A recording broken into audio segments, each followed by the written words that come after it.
Session 12 of the Law of One. In this part 1, we're going to talk about specifically of the Orion Group and the quarantine that was established here in the solar system. Let's go.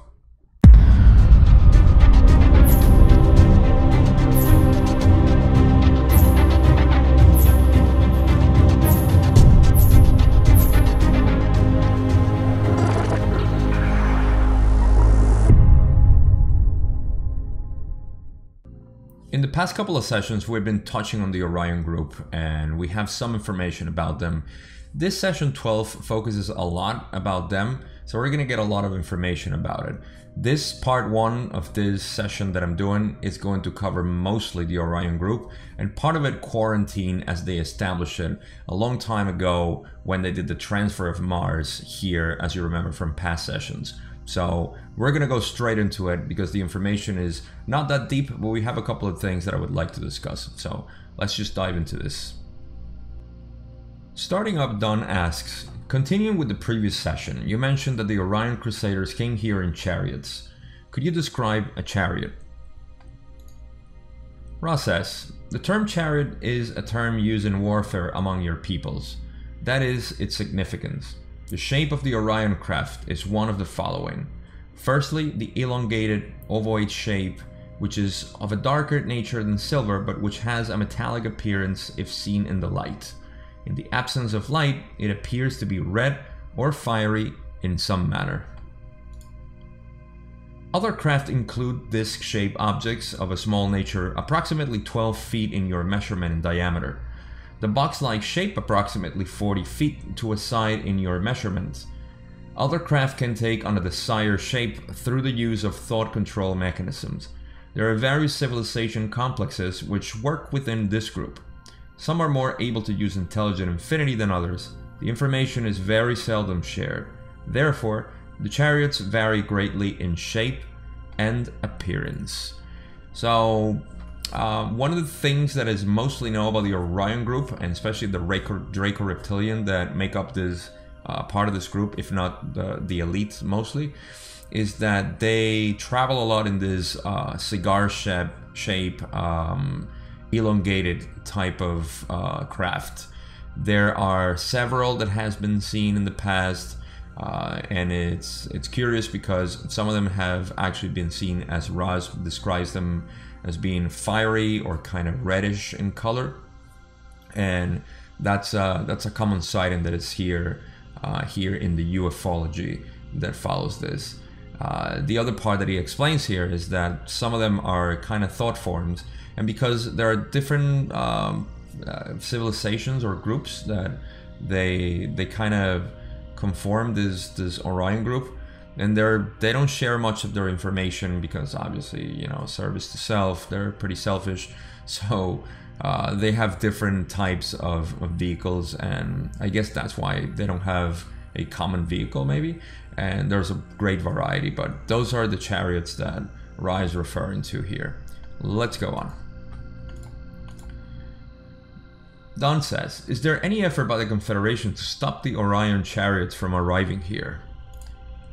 Ra says that every effort is made to quarantine this planet. However, the network of guardians, much like any other pattern of patrols of whatever level, does not hinder each and every entity from penetrating quarantine. For if request is made in light love, the Law of One will be met with acquiescence.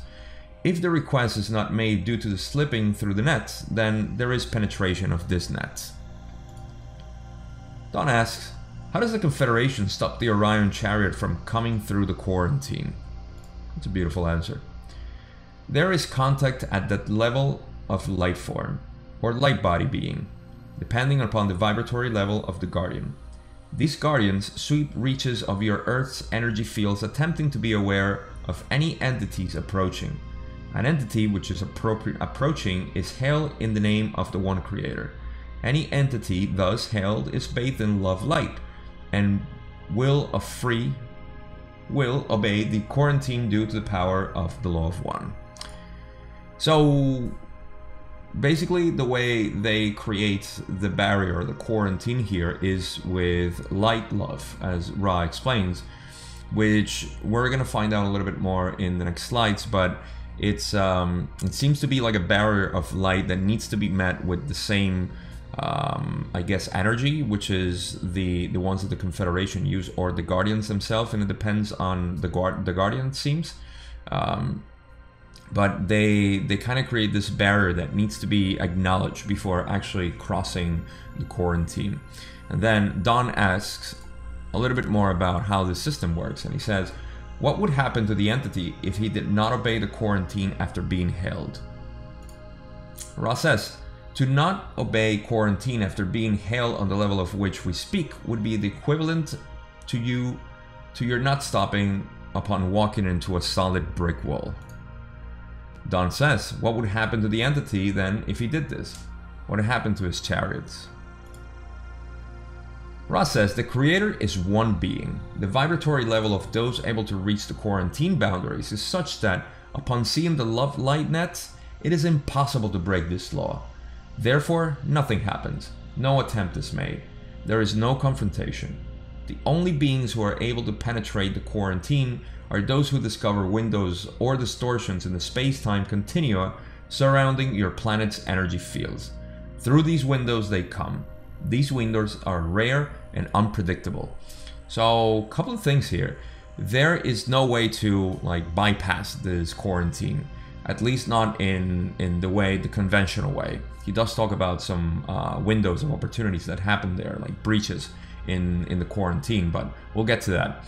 What I like to visualize is that there is an acknowledgement by the Guardians to the people approaching, and if they don't listen, they basically just can't, and it's almost like there is no way to pass this quarantine by any other means but by being acknowledged by the law of one in the love light that the Guardians are expressing. However, there are some rifts and some windows of opportunity that happen in time-space that allow this quarantine to be broken, and they're taken advantage of. So that's where the direction of the conversation's going. There's something else about how the quarantine has been established and the type of confrontation that we think exists in these levels. A lot of times we kind of humanize the reactions that this higher density beings would have with each other, and it seems like evidently the way we communicate in other densities is completely different than here, and the confrontation doesn't go beyond 4 density for what I can gather in some of the further sessions. The way they talk about that these conflicts are not they're not waged in 5th or 6th density. It's mostly 4 density, 3rd and 4th density, but that's beyond the point. Let's go next in the slides where Don says, does this account for what we called the UFO flaps, where a large number of UFOs show up like in 1973? Ra says this is correct. Well then, are most of the UFOs which are seen in our skies from the Orion Group? Ra says many of those seen in your skies are of the Orion Group. They send out messages. Some are received by those who are oriented towards service to others. These messages then are altered to be acceptable to those entities while warning of difficulties ahead. This is the most that self-serving entities can do when faced with those whose wish is to serve others.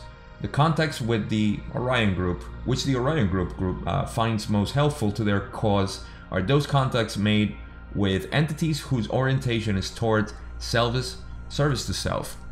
So, pretty quick, those are the reasons, those breaches or those windows of opportunities are the reason why some of the UFO flaps have happened in the past, where they see a lot of UFOs in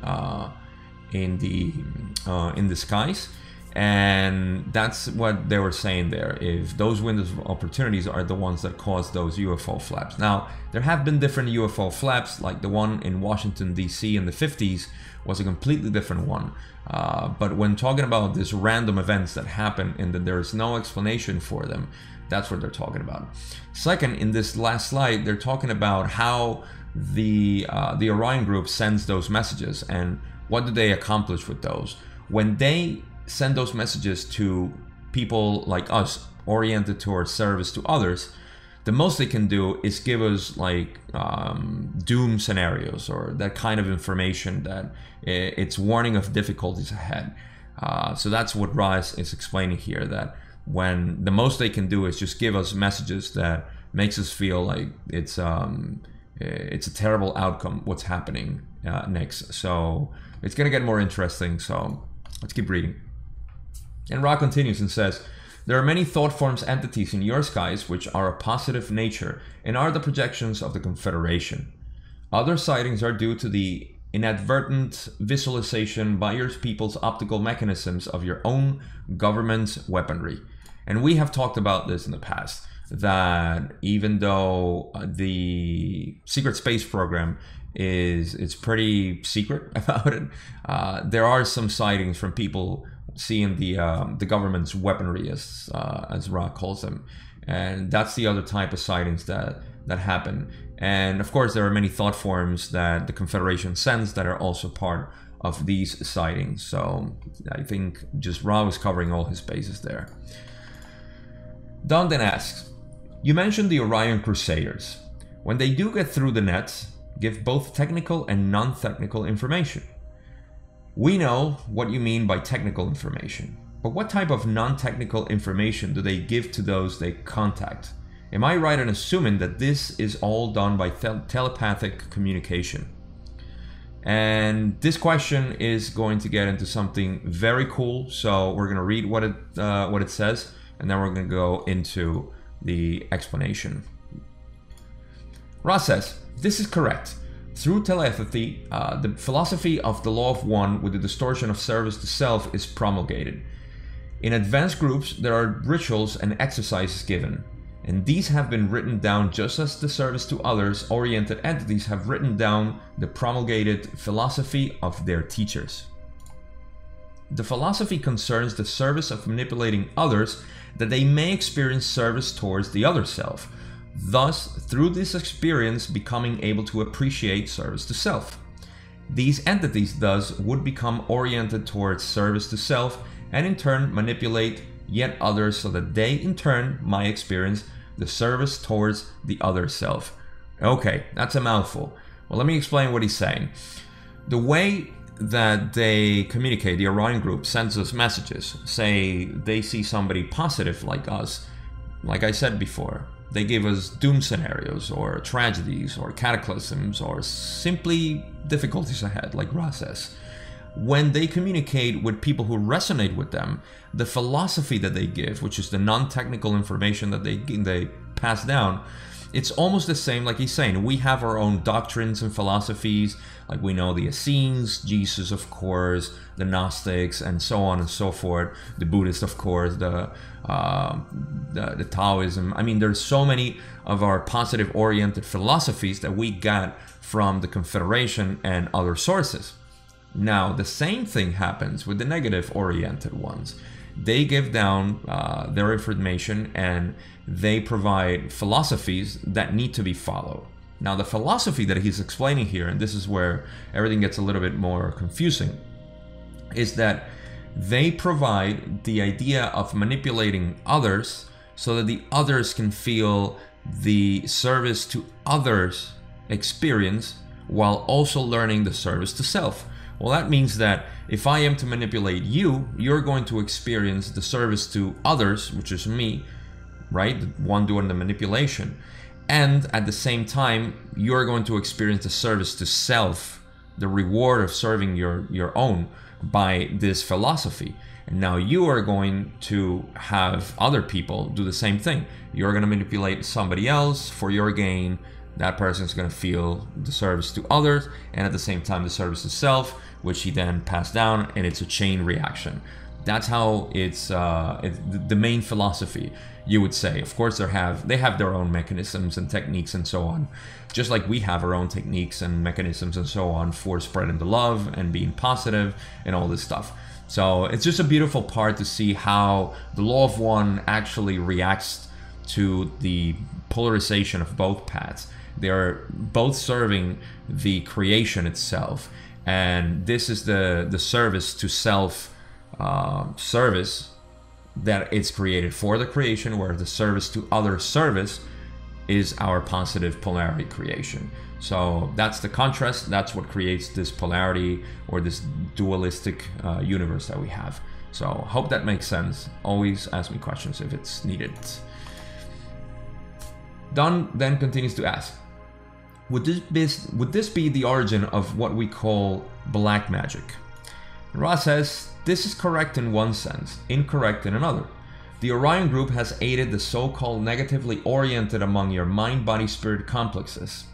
These same entities would be concerning themselves with service to self in any case, and there are many upon your so-called inner planes which are negatively oriented and thus available as inner teachers or guides and so-called possessors of certain souls who seek this distortion of service to self.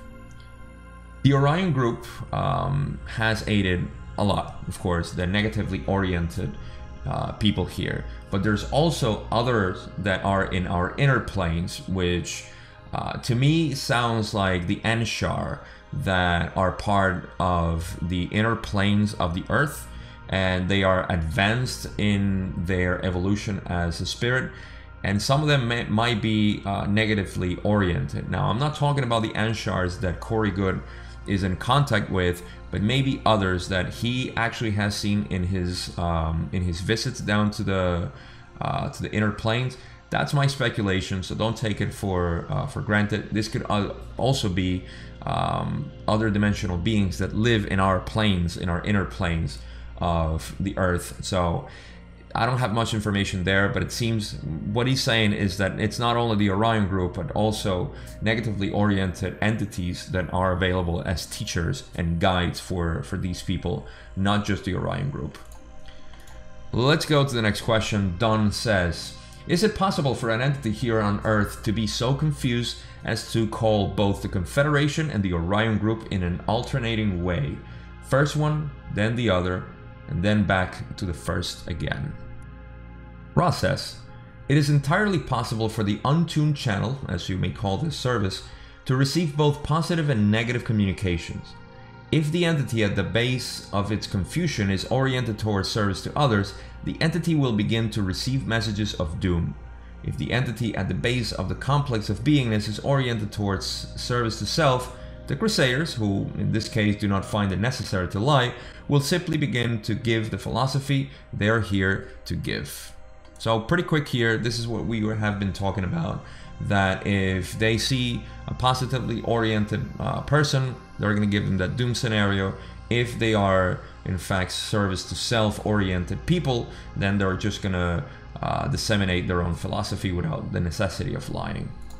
Now, this goes on to say, many of your so-called contacts among your people have been confused and self-destructive because the channels were oriented towards service to others.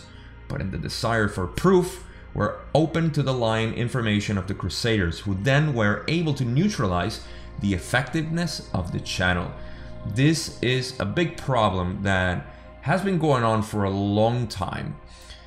The thing is that it seems like some groups are not aware of this, and this can be the demise of a lot of channelers, is that because of the alignment that they may have and the type of questions, just like we know and we have discussed in the past in session 8 specifically, when the questions were of a transient nature, Don was asking questions that weren't that relevant to the law of one, and he was kind of like opening himself to other entities to answer instead of Ra.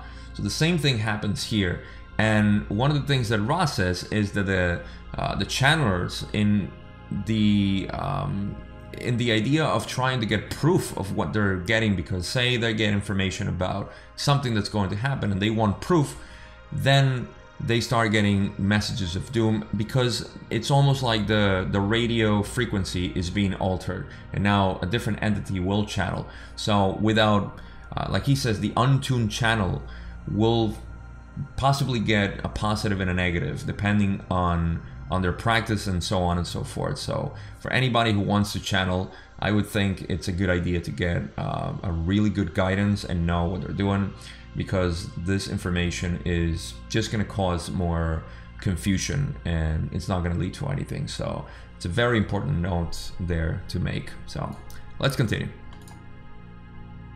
Are most of these crusaders fourth density, Don asks.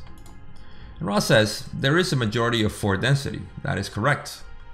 And then the last question that Don has is, does an individual in the fourth density normally appear, or are they normally invisible to us? To what Ross says, the use of the word normal is one which befuddles the meaning of the question. Let us rephrase for clarity. The fourth density is, by choice, not visible to third density. It is possible for fourth density to be visible. However, it is not the choice of the fourth density entity to be visible due to the necessity of concentration upon a rather difficult vibrational complex, which is the third density you experience. So these last couple of questions, where if the majority of them were fourth density, like I said at the beginning of the video, there are a majority of entities in fourth density who are causing this physical action that creates the manipulation of others. Obviously, fifth density manipulates fourth density manipulates third, and third density manipulates, well, just us third density. So that's the hierarchy in terms of the Orion Group and the Crusaders themselves. And it's mostly fourth density because in fifth density, negative entities are kind of like isolated and they don't work too much because of their own nature and their polarization. Fifth density is where they extremely polarize towards the self-service, which means they really can't tolerate anybody else but themselves. So that's the answer there. The other thing that Ross says is that fourth density is by default invisible to us, which kind of makes sense. But also another thing that he says is that it would require a lot of concentration for them to kind of be visible for us here in third density, which also makes sense depending of the vibration that they have to lower themselves to, maybe. So I'm not sure how that works, but that's what Ra is saying. That's all I got for this first part. In the next part, we're going to still talk about the Orion Group and a couple of other concepts that are a little bizarre, which involves the men in black and also a robot and some other thought forms. So it's kind of interesting. But the real cool thing is going to happen when we talk for the first time completely about Wanderers. So Wanderers is the main thing to me in that next part of this session 12. As always, thank you so much for watching. Subscribe, like, notification bell, description box has all my links, comments if you have any. And again, thank you so much for watching. My love to you. Send me your love because I always get it. Thank you so much.